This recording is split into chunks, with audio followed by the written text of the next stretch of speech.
Astaghfirullah. Assalamualaikum warahmatullahi wabarakatuh. Alhamdulillah wassalatu wassalamu ala Rasulillah wa ala alihi wa sahbihi wa mawalah wa la hawla wa la quwata illa billahi wa ba'd. Baik, kita lanjutkan kajian kita yang tersisa dari kajian minggu kemarin, masih masuk dalam perkataan muallif rahimahullahu ta'ala. Qala al-muallif rahimahullahu ta'ala, wa idza ra'aita ar-rajula yuhibbu ayyuban wa ibn Aunin wa Yunus ibn Ubaidin wa Abdullah ibn Idrisin al-Audi wa Sya'bi wa Malik ibn Maghwal wa Yazid ibn Zuraik wa Mu'ad ibn Mu'adin wa Wahb ibn Jaririn wa Hammad ibn Zaidin wa Hammad ibn Salamata wa Malik ibn Anas wa Malik ibn Anas wal Auza'iyya wa Zaidah ibn Qudamah fa'lam annahu sahibu sunnatin. Wa idza ra'aita ar-rajula yuhibbu Ahmad ibn Hanbal wal Hajjaj ibn Manhal wa Ahmad ibn Nasr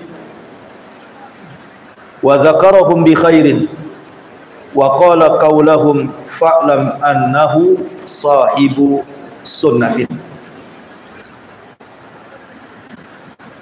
Apabila engkau melihat seseorang yang mencintai Ayyub,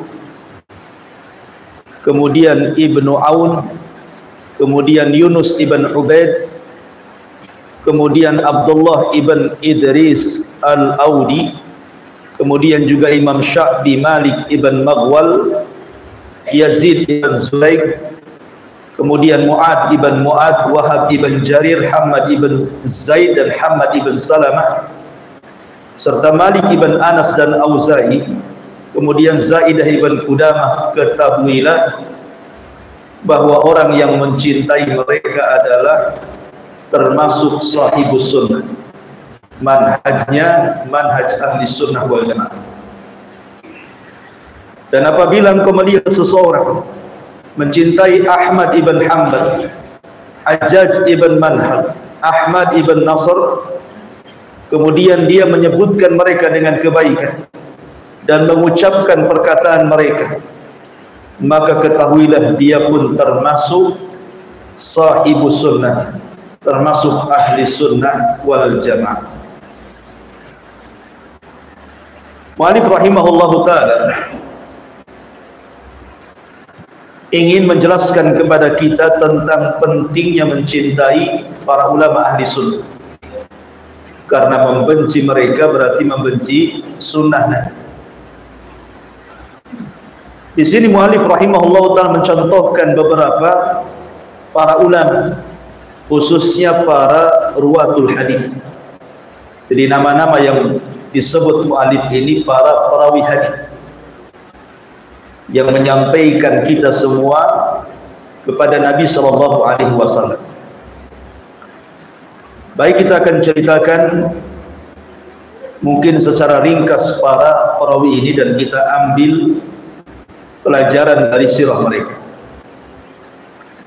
Yang pertama, Ayyub. Siapa Ayyub di sini? Maksudnya Ayyub As-Sikhtiyani. Ayyub As-Sikhtiyani yang wafat pada tahun 131 Hijriah. Artinya dia termasuk kibarut tabi'in, pemimpin para tabi'in. Lah Ayyub As-Sikhtiyani ini adalah seorang ulama yang disebut oleh Hasan Al-Basri Sayyidu Syababi Ahli Al-Basrah, termasuk pemimpin anak-anak muda Basrah. Maksudnya dari keilmuan yang ia miliki. Dia mengambil ilmu dari Mujahid ibn Jabir. Maklum Imam Mujahid seorang ahli tafsir. Kalau antum membaca tafsir, banyak perkataan Imam Mujahid. Kemudian juga gurunya Hasan al-Basri. Hasan al-Basri luar biasa, seorang pemimpin tabi'in. Kemudian juga Nafi' maula Ibni Umar. Bahkan Imam Nafi ini adalah rawi kepercayaan Imam Malik. Jadi kalau ada hadis sanadnya itu dari Malik, dari Nafi', dari Ibnu Umar, kata Imam Bukhari termasuk silsilatul dzahab. Ini rangkaian emas. Kalau sampai ada sanad dari Imam Malik, dari Nafi', dari Ibnu Umar, maka ini termasuk rangkaian sanad emas menurut Imam Bukhari. Dan itu gurunya daripada Ayyub As-Sikhtiyani. Kemudian juga diantara gurunya Muhammad ibn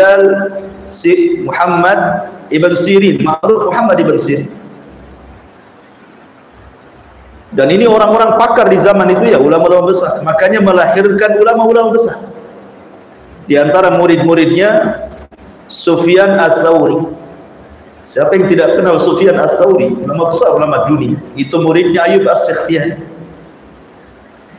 Kemudian Sufyan ibn Uyainah, gurunya Imam Syafi'i.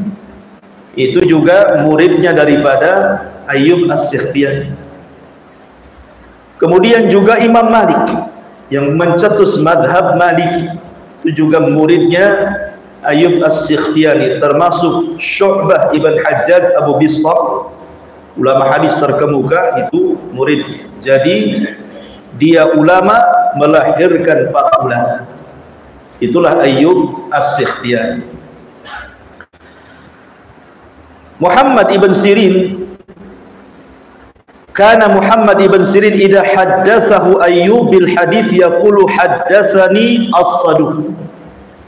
Kata Muhammad ibn Sirin, kalau Ayyub As-Sikhtiyani menceritakan sebuah hadis dari Rasul, maka dia akan mengatakan telah menceritakan kepadaku Saduq, orang yang benar. Artinya secara jarh wa ta'dil dipuji para ulama. Kemudian juga dikatakan oleh Syu'bah ibn Hajjaj Abu Bistam, dia ketika memuji Abi Ayyub As-Sikhtiyani, kata beliau, haddatsani Ayyub sayyidul fuqaha, telah menceritakan kepadaku sebuah hadis oleh pemimpin ahli fikih. Jadi Ayyub As-Sikhtiyani oleh Syu'bah dianggap pemimpin para ulama fuqaha. Kemudian juga Imam Nasai mengatakan thiqatun tsabt, orangnya thiqah, terpercaya dan mantap dalam meriwayatkan hadis. Dan banyak lagi pujian-pujian para ulama kepada Ayyub As-Sikhtiyani. Kita mengambil sedikit sirah. Abi Ayyub As-Sikhtiyani ini adalah orang yang suka haji. Seumur hidupnya dia haji sampai 40 kali. Antum berapa kali? 40 kali bolak-balik tanah Allah.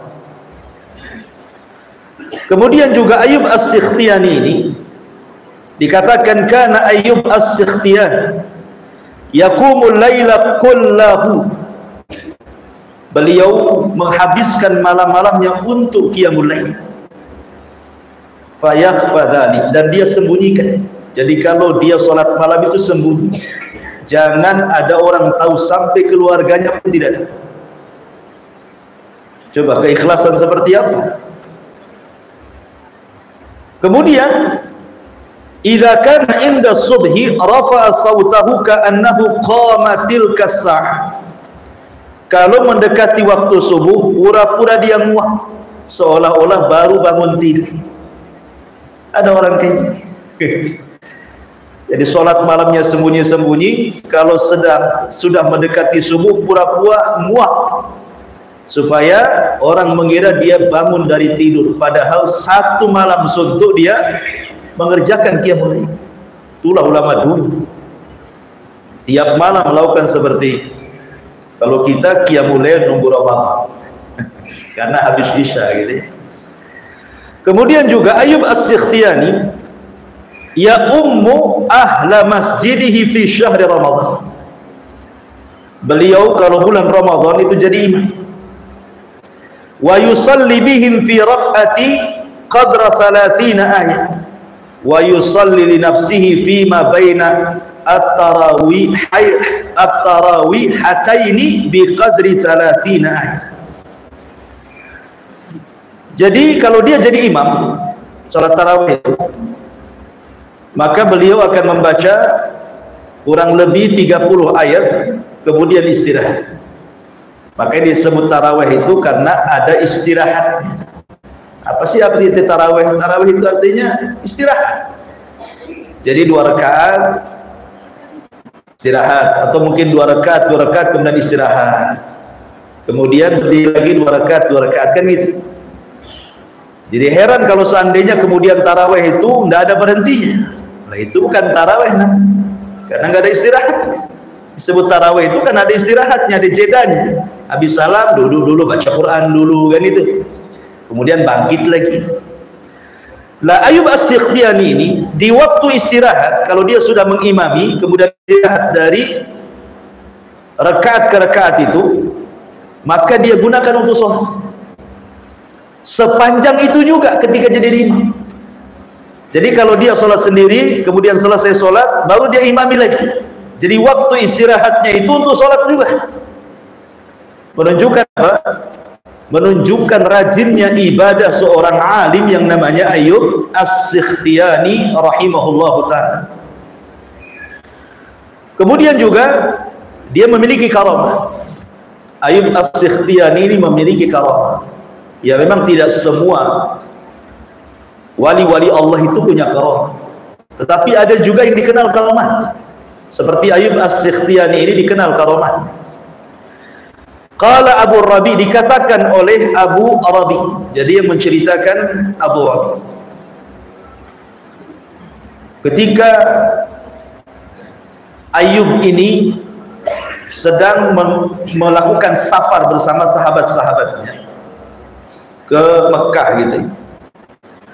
Jadi suatu ketika kemudian fa asaban nas atasha hatta khafu. Di tengah jalan tiba-tiba air habis. Makanan ada tapi air habis. Sehingga kemudian orang-orang takut karena bagaimanapun tersesat di tengah padang pasir. Walaupun ada makanan banyak, kalau tidak ada air bisa mati. Antum saja kalau makan nggak ada air keselak lah kan kita. Harus ada air kan, apalagi di tengah padang pasir. Jadi mereka ketakutan, gimana ini caranya? Akhirnya kemudian mereka menghadap Ayyub dan mengatakan, ya Ayyub, bagaimana caranya? Bagaimana kita cari air? Maka Ayyub As-Sikhtiyani mengatakan, ataqtumuna alayya, maukah kau sembunyikan? Jangan ceritakan sama saya akan berusaha, tapi kalau berhasil dapat air jangan ceritakan sama orang. Kemudian apa yang terjadi? Maka Ayyub As-Sikhtiyani kemudian menghentakkan kakinya.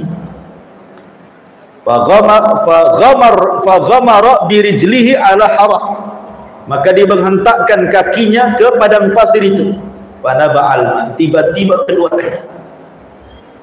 Fasharibat hatta ruwi. Maka sampai kepada fasharibtu hatta rawaitu, aku pun kemudian meminum sampai aku kenyang.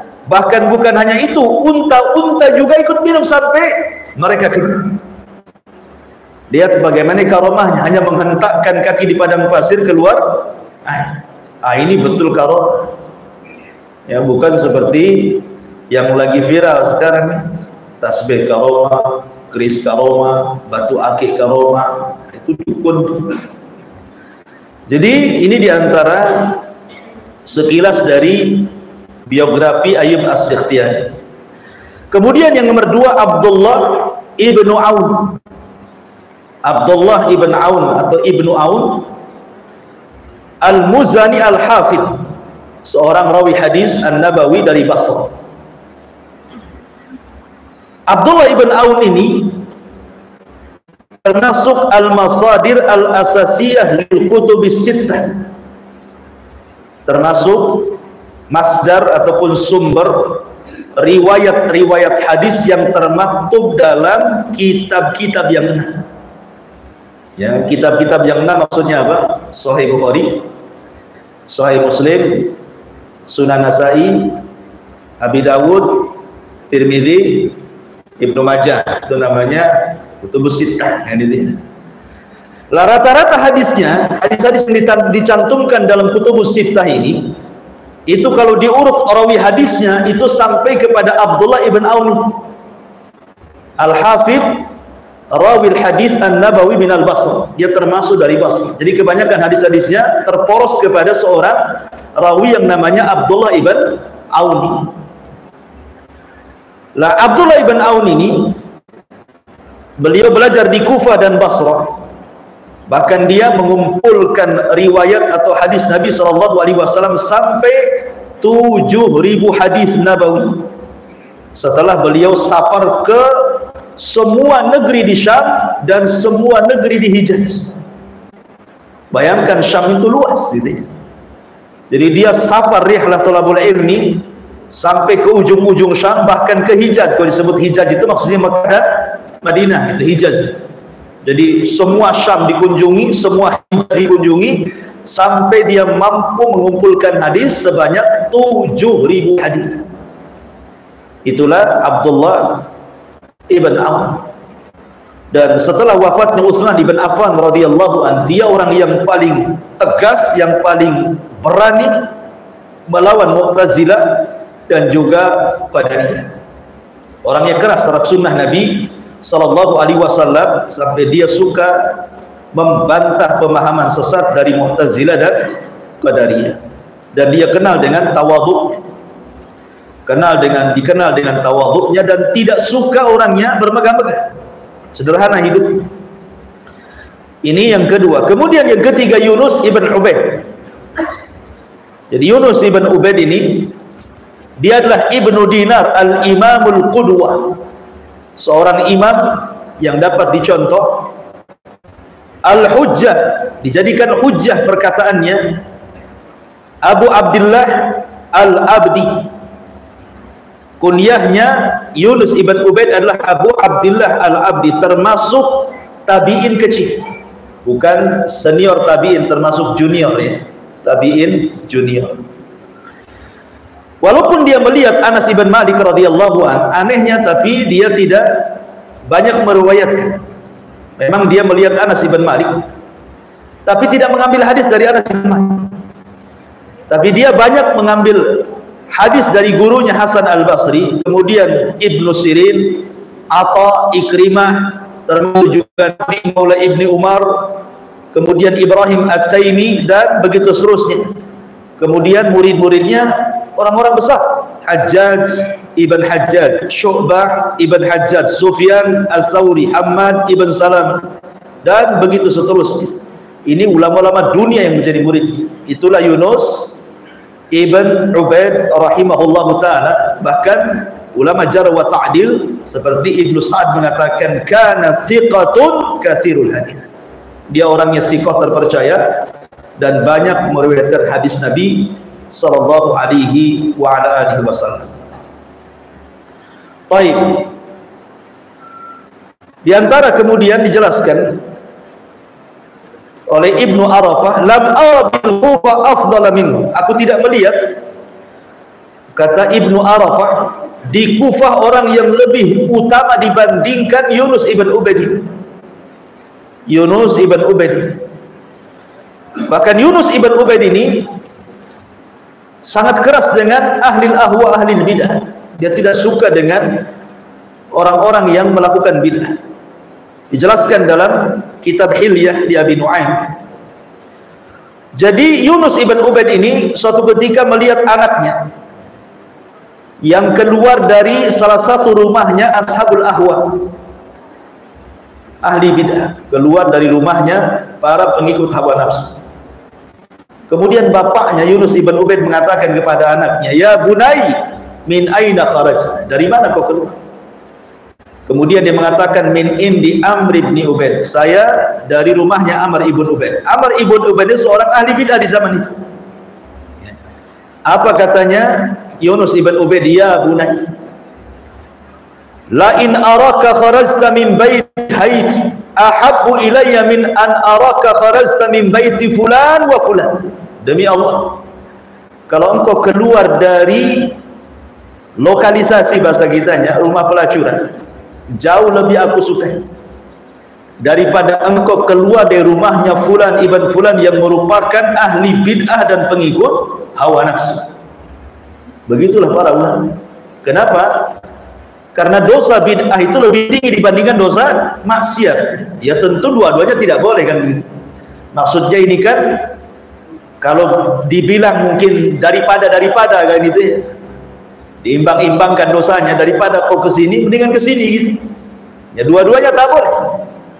Baik ke tempat lokalisasi atau ke tempat ahli bid'ah. Cuman kalau ditilik dari dosa tentu bid'ah lebih tinggi dibandingkan maksiat. Makanya kemudian dia mengatakan seperti itu. Yunus ibn Ubaid rahimahullahu ta'ala. Kemudian juga beliau mengatakan di antara perkataan beliau, "Laisa syai'un a'az min syai'aini, dirhamun thayyibun wa rajulun ya'mal 'ala sunnah." Di antara perkataan Yunus ibn Ubaid adalah tidak ada sesuatu yang lebih mulia daripada dua perkara. Dirham yang baik, maksudnya bekerja dengan cara yang halal, dan seseorang yang beramal di atas sunnah Nabi sallallahu alaihi wasallam.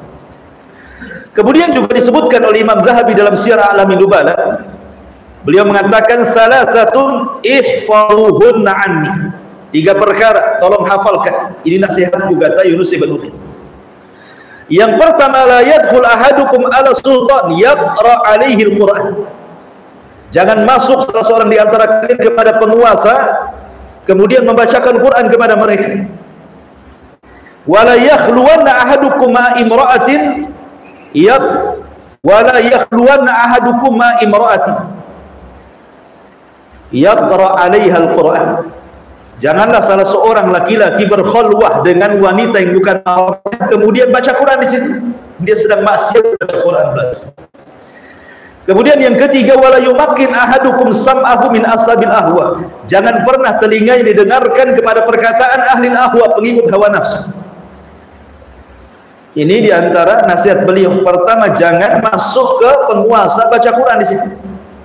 Maksudnya adalah terkadang para penguasa zalim, apabila kita bacakan Quran, kita nasihati, tidak masuk Quran ke hati mereka.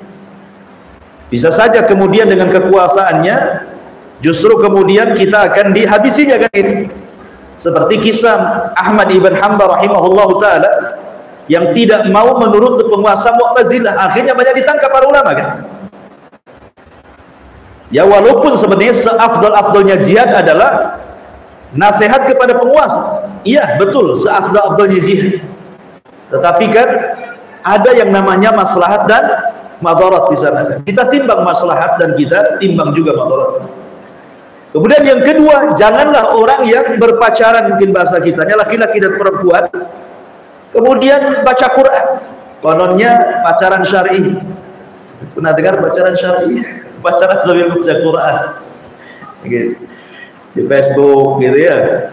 Antum sapalah akhwat, kemudian share pula antum di situ makalah-makalah copy paste dari Ustadz Anu, disangka pula antum Ustadz. Niatnya kononnya nasihati padahal sedang bermaksiat. Kemudian wala yumakkin ahadukum sam'ahu min ashabil ahwa. Jangan sampai diperdengarkan telinga kalian kepada ucapan para pengikut hawa nafsu karena takut terkena syubhat. Ini Yunus ibn Ubaid. Kemudian selanjutnya Abdullah ibn Idris al-Audi al-Kufi. Abdullah ibn Idris al-Audi al-Kufi termasuk dari kalangan ulama hufaz, orang yang paling pakar dengan hadis Nabi. Mungkin tidak banyak kisah beliau, Cuman saya tertarik satu kisah beliau yang saat wafatnya. Jadi Abdullah ibn Idris al-Audi al-Kufi ini saat wafatnya, berkata Ibnu Arafah, saat wafatnya beliau ini tiba-tiba anak perempuannya menangis, bakat bintu, anak perempuannya menangis di samping ayahnya Abdullah ibn Idris al-Audi al-Kufi. Apa katanya beliau? La tabki ya bunayya, faqad khatamtul Qur'ana fi hadzal baiti 4,000 khatmatan. Jangan menangis wahai putri, karena ayahmu di rumah ini sudah menghatamkan Al-Quran 4.000 kali hatam. Ya, berapa kali hatam? Ini dia mengatakan kepada putrinya, jangan menangis, karena ayahmu sudah membaca di rumah ini 4.000 kali hatam. Terkadang orang-orang yang sedang sakaratul maut itu, mereka mengucapkan kalimat-kalimat yang indah, mungkin la ilaha illallah, kemudian meninggal. Atau membaca Al-Quran, seperti mamanya seorang syekh bercerita, ada anak muda kemana-mana bawa mushaf kecil, suka ditaruh di kantongnya. Dia tidak pernah malu baca Quran. Di pesawat dia baca Quran, di kendaraan umum dia baca Quran, pokoknya dimanapun anak muda ini baca Quran. Anak muda sekarang kan malu, jangankan baca Quran, bawa Qurannya saja malu. Bawa Qurannya saja ke bus, ke kereta, ke pesawat itu kayaknya malu, apalagi di sampingnya ada gadis pula. Lah anak muda ini kemana-mana Quran dia dibaca. Jadi suatu ketika, kata Syekh ini bercerita, tabrakan mobil yang ditumpangi dia, akhirnya dia sakaratul maut, dibawa ke rumah sakit. Jadi Syekh ini dia diminta keluarganya untuk datang ke rumah sakit menjenguk anak muda yang saleh. Kata Syekh, demi Allah aku tidak melihat anak muda yang meninggal di atas Al-Quran kecuali dia. Ketika dia sedang sakaratul maut, dia membaca wan najmi idza hawa ma dhalla sahibukum wa ma ghawa wa ma yantiqu anil hawa in huwa illa wahyun yuha, kemudian meninggal. Wa ma yantiqu anil hawa in huwa illa wahyun yuha, tidaklah Muhammad mengucapkan dengan hawa nafsunya kecuali wahyu yang diwahyukan Allah kepadanya. Meninggal di atas Al-Quran, ya.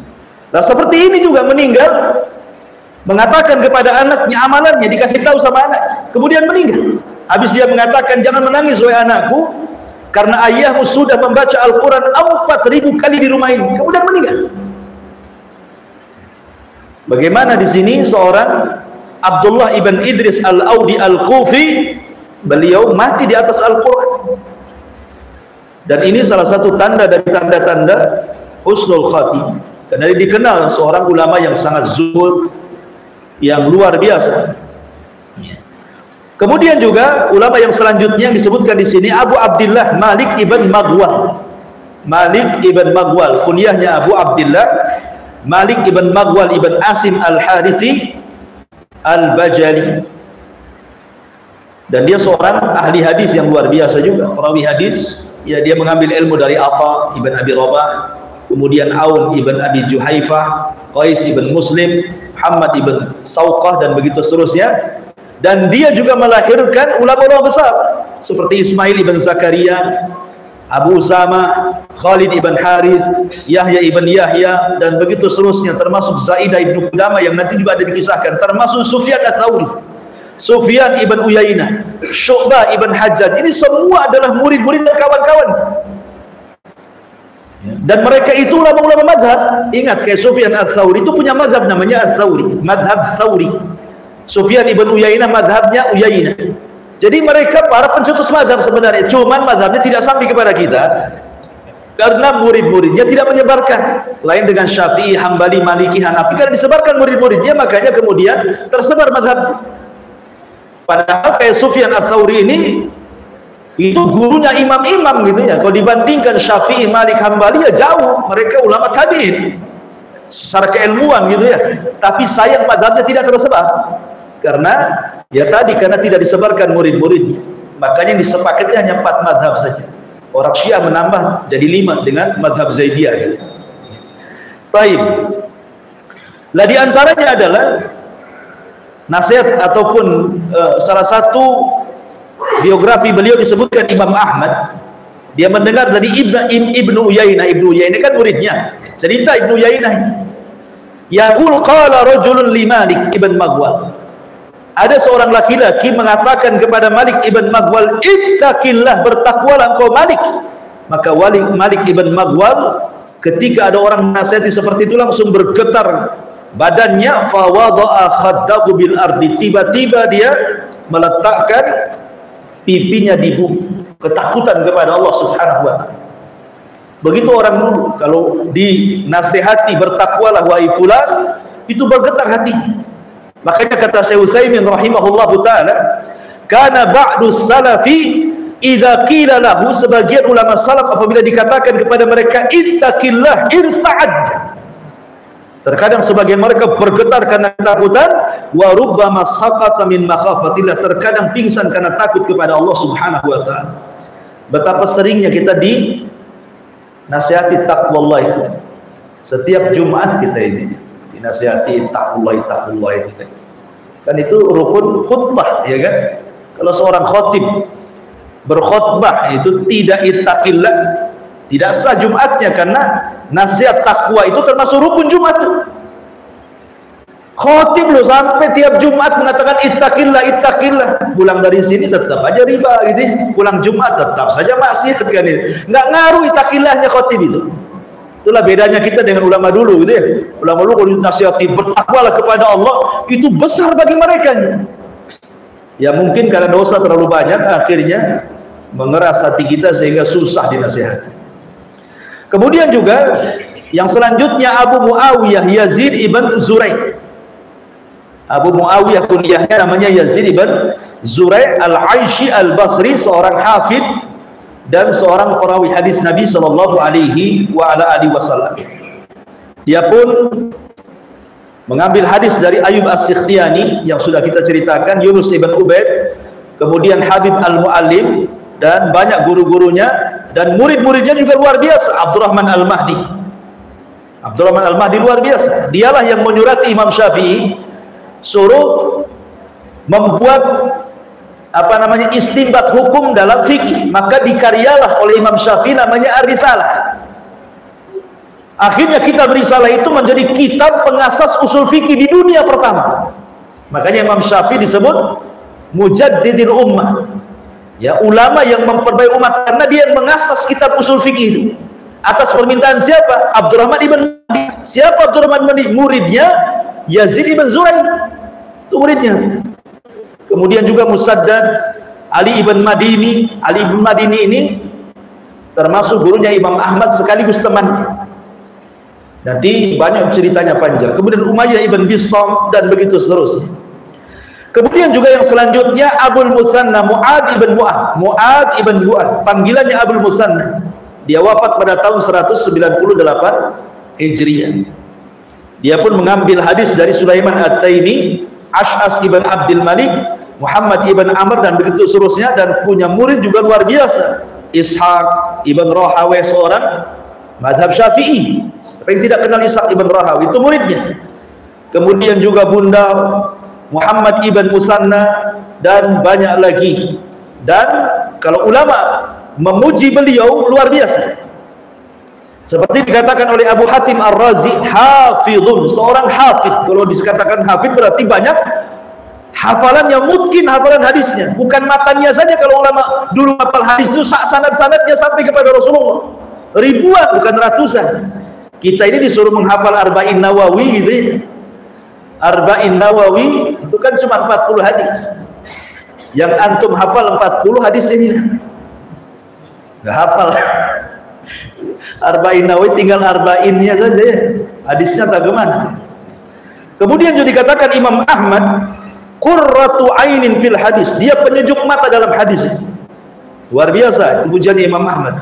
Termasuk Imam Ibnu Hajar mengatakan thiqatun mutqin, dikatakan mutqin itu mantap hafalannya. Luar biasa. Itulah orang dulu, tah makan apa orang dulu, kuat-kuat hafalan.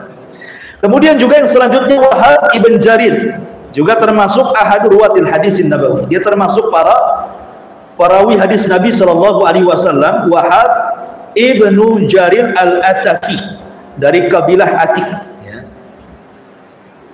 Tidak banyak kisah beliau. Langsung kemudian Hammad ibn Zaid. Hammad ibn Zaid namanya Hammad ibn Zaid ibn Dirham, maula min mawalil Jarir ibn Hazim. Dia termasuk ulama Basrah. Dan luar biasa Hammad ibn Zaid ini, di antara guru-gurunya gitu ya, dia juga mengambil dari Ayub As-Sikhtiyani, Thabit Al-Bunani, kemudian Abdullah ibn Tawus atau ibn Sabit, kemudian murid-muridnya juga Sufyan Ats-Tsauri, Abdullah ibn Mubarak. Ini muridnya Abdullah ibn Mubarak. Abdullah ibn Mubarak itu ulama paling kaya di Irak. Jadi kalau dia bagi-bagikan kekayaannya cukup untuk separuh orang Irak. Saking kayanya. Ulama paling kaya Abdullah ibn Mubarak. Dia menggaji 500 ulama. Dia ulama menggaji 500 ulama. Abdullah ibn Mubarak. Jadi kalau kekayaan dibagi-bagi penduduk Irak itu cukup untuk separuh penduduk Irak itu. Saking kayanya seorang tujah. Tapi dia termasuk ulama yang paling zuhud, dan dia orang yang paling diikuti zuhudnya oleh para ulama setelah. Jadi menunjukkan bahwa zuhud itu bukan dari penampilan. Kan itu ya? Kan ada orang yang menganggap bahwa zuhud itu penampilannya robek-robek, pakaiannya kayak tidak punya baju gitu. Makannya nasi kering, rak gitu ya. Itu bukan orang zuhud, orang miskin itu. Jadi zuhud itu tidak mesti miskin. Zuhud itu orang kaya pun bisa jadi zuhud. Buktinya Abdullah ibn Mubarak itu imamuz zahidin, imamnya orang-orang zuhud tuh. Karena makna zuhud itu artinya meletakkan kekayaan di tangan, bukan diletakkan di hati. Sekaya apapun tetap di tangan, sehingga kalau seandainya kekayaannya hilang, hatinya tidak berubah kepada Allah Subhanahu wa taala. Itu arti zuhud artinya. Tapi kalau seandainya miskin, tapi kalau meletakkan kekayaannya dalam hatinya, itu bukan zuhud. Sebab kalau hilang kekayaannya, itu kayak kiamat jadinya. Ya, jadi itulah muridnya Abdullah ibn Mubarak, itu salah satu muridnya. Ya, luar biasa. Hammad ibn Zaid, dikatakan oleh Ibn Sa'ad, Hammad ibn Zaid kana thiqatun thabtan hujjatan katsirul hadis. Dikatakan dia seorang thiqah. Jadi kalau perawi dikatakan thiqah berarti hadisnya sahih gitu ya. Kalau perawi dikatakan soduk berarti hadisnya hasan. Nah, gitu kalau dalam ilmu ushul hadisnya. Kemudian juga dikatakan lam ara ahadan qad a'lam bis sunnah wala bi haditsin ladzi yadkhulu fi sunnah min Hammad ibn Zaid. Sampai-sampai dikatakan para ulama, aku tidak melihat orang yang paling alim dengan sunnah dan hadis Rasul yang masuk kepada sunnah melebihi Hammad ibn Zaid. Dan dikatakan juga oleh Abdurrahman ibn Mahdi, ma ra'aitu bil Basra afqa min Hammad ibn Zaid. Aku tidak melihat orang yang lebih alim di Basra dibandingkan Hammad ibn Zaid. Kemudian juga yang selanjutnya Abu Salamah, Hammad ibn Salamah ibn Dinar, yang dikatakan oleh Imam Zahabi kehidupannya ma'mur bil ibadati wal aul. Jadi Salamah ibn Hammad ini sehari-harinya dihabiskan untuk ibadah dan wirid. Jadi kemana-mana dia berpikir, kemana-mana lisannya itu senantiasa mengatakan subhanallah, alhamdulillah, alhamdulillah, Allahu akbar. Terus dia tidak pernah berhenti mengucapkan kalimat seperti itu. Salamah ibn Hammad terkenal ibadah. Jadi dia senantiasa melaksanakan yang kecil tapi istiqomah. Dan itulah sebagaimana sabda Nabi SAW, khairul a'mal adwamuha wa in qalla. Sebaik-baik amal itu yang terus menerus walaupun sedikit, daripada langsung banyak kemudian berhentinya lama. Umpamanya ini 1 minggu antum borong, sholat sunnah antum melakukan semuanya, puasa sunnah antum melakukan semuanya, wirid-wirid antum melakukan semuanya, minggu depan antum istirahat tuh sakit ya kan? Makanya ambil yang sedikit tetapi istiqomahnya yang penting. Dan seorang Hammad ibn Salamah ibn Hammad ibn Salamah ibn Dinar. Ma'asyiral muslimin yang dimuliakan Allah Subhanahu wa taala, Ali ibn Madini mengatakan, kana inda Yahya ibn Daris Ar-Razi an Hammad ibn Salamah 10,000 hadis. Jadi Hammad ibn Salamah ini mengambil hadis dari Yahya ibn Darir Ar-Razi, Adi ibn Madini. Beliau menceritakan tentang Yahya ibn Daris Ar-Razi mengambil hadis dari Hammad ibn Salamah sampai asyrata alaf hadis, 10.000 hadis. Kalau orang dulu disebutkan 10.000 hadis berarti hafalan. Ya, kalau orang dulu itu bukan catatan, hafalan. Bukan kayak saya gini pakai handphone nih, kalau habis baterainya selesai ngaji. Karena udah hafal. Ya di sini nengok gitu ya. Baca saja. Kemudian juga Abu Abdullah Malik ibn Anas, ma'ruf Imam Malik ibn Anas, Imam Darul Hijrah, pencetus madhab Maliki, ya. Dan dia adalah gurunya daripada Azhar. Oh ya, Pak. Nah, cepat-cepat. Ada daurah pula ini baru ini. Mari. Subhanallah, la ilaha illa anta.